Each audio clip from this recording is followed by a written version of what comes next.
বাংলা চলচ্চিত্রের কথা মনে পড়লেই মনে পড়ে যায় শাবনূর, মৌসুমী, পূর্ণিমা, পপি এসব নায়িকাদের কথা। বিশ্বাস করবেন কিনা জানি না, মানে তারা 7 জন সিনেমা জগৎটাকে দামিয়ে রাখছিল। মানে সিনেমা জগতে তারা ফাটাফাটি করে সিনেমা করছিল, তবে কার থেকে ভালো অভিনয় করতে পারবে সেটার জন্য। মানে এমনিতে যে ব্যক্তি জীবনে তারা একজন আরেকজনের পিছিয়ে লাগবে বা একজন আরেকজনকে ছোট করে কথা বলবে এরকম না।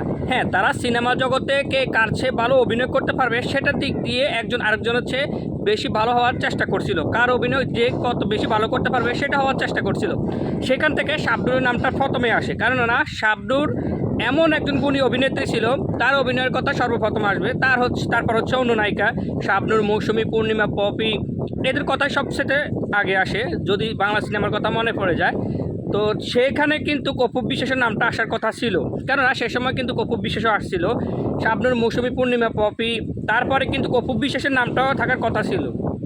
কিন্তু অপু বিশ্বাসের কিছু কার্যকলাপের জন্য, অপু বিশ্বাসের কিছু মন মানসিকতার জন্য কেউ অপু বিশ্বাসের নামটা নিতে চায় না। কেননা অপু বিশ্বাস শুধু মানুষের জন্য ষড়যন্ত্র করতে পারে, মানুষকে ছোট করে কথা বলে, তার জন্য অপু বিশ্বাসের নাম কেউ নিতে চায় না। এই যে 20 নভেম্বর ছিল শবনম ইয়াসমিন বুবলির জন্মদিন।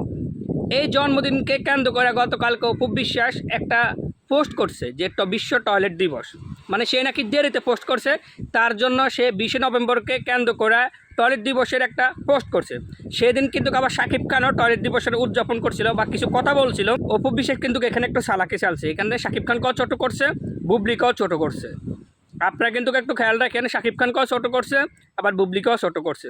এই অপু বিশ্বাস আর কখনো কোনোদিন ভালো হবে না। যদি সে ভালোই হতো তাহলে এতদিন যাওয়ার পরেও মানুষের যে তার ভক্তগুলা তার থেকে দূরে সরে যাইতেছে, দিন দিন তার ভক্ত কমতেছে, তখনই সে অপু বিশ্বাস ভালো হয়ে যেত। কিন্তু অপু বিশ্বাস আর ভালো হবে না, কেননা তার মন মানসিকতাই এমন।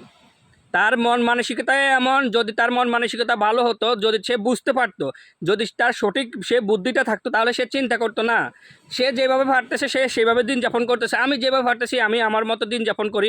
কেননা বুবলি তো এই অপু বিশ্বাসকে ছোটো করে কখনো কথা বলে না। আমি বিশেষ করে বিগত দিনগুলো থেকে দেখে আসতেছি বুবলি কোনোদিনও উক্তি করা এই অপু বিশ্বাসকে একটা কথা বলে না ছোটো করা, বরং অপু বিশ্বাস সবসময় বুবলিকে ছোটো করে কথা বলতো, যার কারণে অপু বিশ্বাসের দিন দিন ভক্ত কমতেছে। এই যে গতকালকে রাত থেকেই কিছু পোস্ট দেখতেছি, অপু বিশ্বাসের ভক্তরাই পোস্ট করতেছে যে আপনারা এমন মন মানসিকতার জন্য আপনার ভক্তগুণ কমে যাইতেছে, তারপরে আপনার কেন এরকম মন মানসিকতা, আপনি কি মন মানসিকতা বদল করতে পারেন না? অনেকে অনেক ধরনের কথা বলতেছে। আসলে এই অপু বিশ্বাসকে আপনারা যতই বলবেন ও আর ভালো হবে না, কেননা ওর মন মানসিকতাই এমন।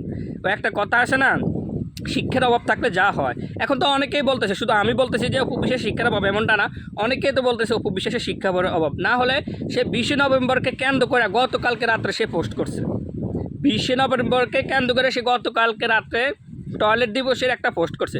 তার কি বেশি জরুরি হয়ে গেছে যে 20 নভেম্বরকে কেন্দ্র করে গতকালকে 24 তারিখে সেই পোস্টটা করার? আসলে তার মন মানসিকতা ভালো না। সেই জন্যই বলতেছি, বাংলা সিনেমার কথা মনে পড়লেই মনে পড়ে যায় শাবনূর, মৌসুমী, পূর্ণিমা, পপি এই সমস্ত নায়িকাদের কথা। তারপর আসে শবনম ইয়াসমিন বুবলি। এই অপু বিশ্বাসের নাম আর কেউ নিবেও না, কেননা তার মন মানসিকতা ভালো না।